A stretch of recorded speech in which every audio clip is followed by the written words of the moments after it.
السلام علیکم ورحمۃ اللہ وبرکاتہ۔ پیارے بچوں، آج ہم آپ کو اصحاب کہف کا قصہ سنانے جا رہے ہیں۔ آج سبق کو نہیں پڑھاتے ہیں ہم، قرآن کریم کے اندر بھی سورۃ الکہف ایک مستقل سورت ہے جس میں اصحاب کہف یعنی غار والے، ان کا قصہ اللہ تبارک و تعالیٰ نے بیان کیا ہے۔ ہم بھی آپ کو وہی قصہ سنانے جا رہے ہیں، آپ دھیان سے سنیں اور مورل آف دا اسٹوری کہ اس قصے سے آپ کو جو بھی سبق ملے تو اس سبق کو اپنی زندگی کے اندر اس کو لانے کی کوشش کریں۔ دیکھو، بہت دنوں کی بات ہے، یعنی بہت سال پہلے امبوس نامی ملک پر ایک بادشاہ کی حکومت تھی۔ ملک کا نام کیا تھا؟ امبوس۔ تو اس امبوس نامی ملک کے اوپر ایک بادشاہ کی حکومت تھی۔ وہ بادشاہ بتوں کی پوجا کرتا تھا۔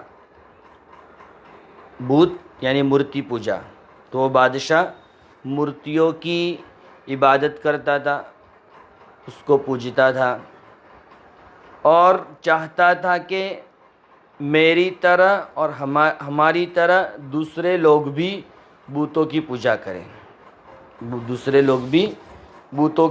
کریں، بتوں کے سامنے اپنے سر کو جھکائے۔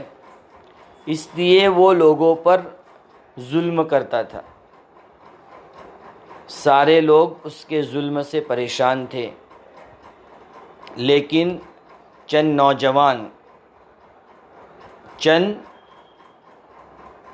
نوجوان ایسے تھے، ینگ مین کچھ ایسے تھے جو پکے سچے ایمان والے تھے، بتوں کی پوجا سے نفرت کرتے تھے، مورتی پوجا سے سخت نفرت کرتے تھے۔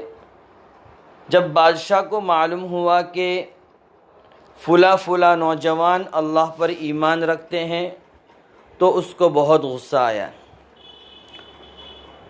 اور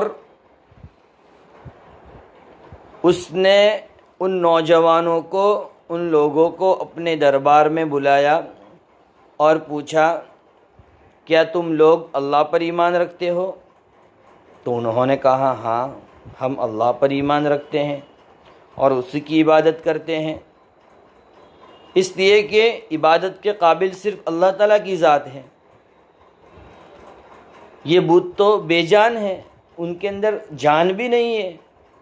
اگر بت کے اوپر مکھی بیٹھ جائے تو یہ اس کو بھی اٹھانے کی ان کے اندر اتنی طاقت بھی نہیں ہے۔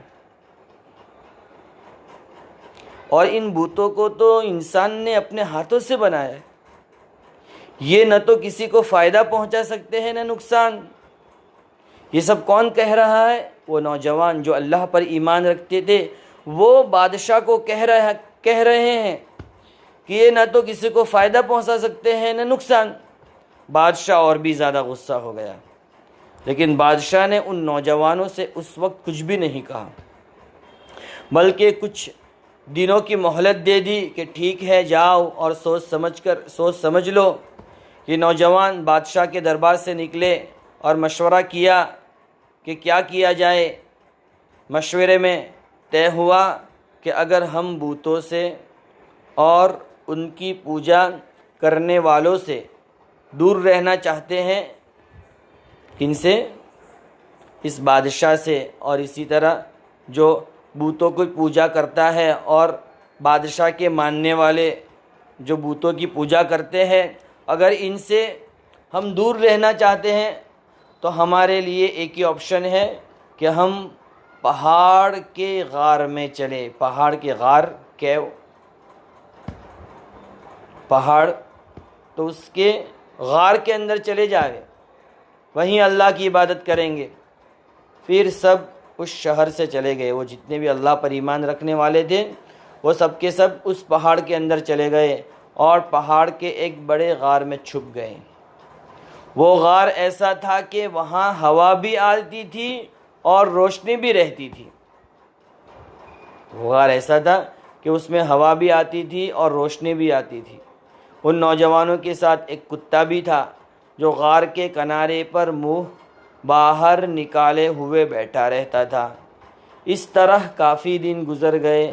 پھر اللہ تعالیٰ نے ان نوجوانوں کو سلا دیا اور سوتے سوتے سینکڑوں سال گزر گئے. اللہ کی قدرت تھی کہ نہ کھانے کی ضرورت محسوس ہوئی نہ پینے کی. سانس بھی چل رہی تھی اور کروٹیں بھی لے رہی تھی. اگر کوئی اس غار کے پاس آتا تو ڈر جاتا.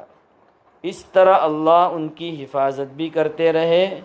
پھر اللہ تعالیٰ کے حکم سے یہ لوگ بیدار ہوئے اور کہنے لگے کہ ہم لوگ کتنی دیر سوئے؟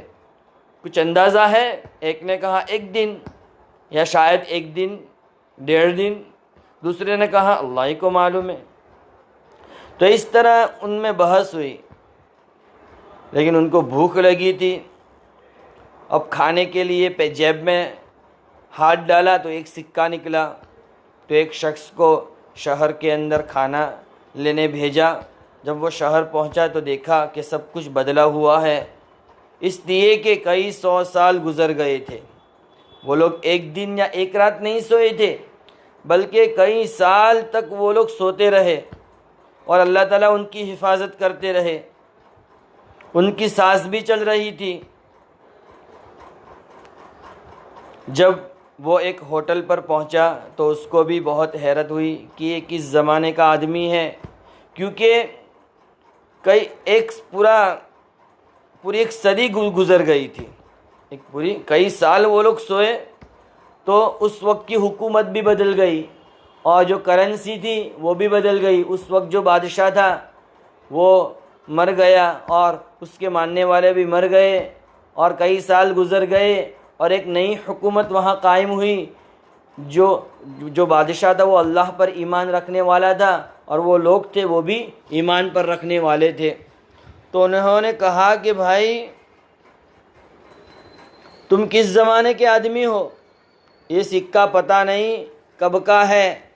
یہ خبر اس زمانے کے بادشاہ تک پہنچی جو اللہ پر ایمان رکھتا تھا. حقیقت معلوم کر کے وہ بادشاہ بہت خوش ہوا اور پھر بادشاہ نے ان کے سب ساتھیوں کو بلایا اور کہا کہ تم لوگ شہر میں آ جاؤ. شہر والوں نے بھی یہی کہا لیکن ان لوگوں نے اس کو قبول نہیں کیا اور دوبارہ جا کر سو گئے. پھر اللہ تعالیٰ نے ان کو موت دے دی.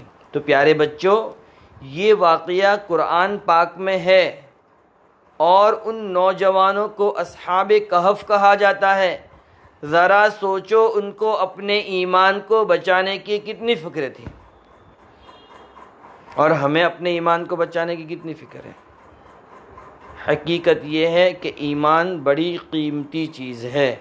ہمیشہ اس کے بچانے کی فکر کرنی چاہیے اور صرف ایک اللہ کی عبادت کرتے رہنا چاہیے.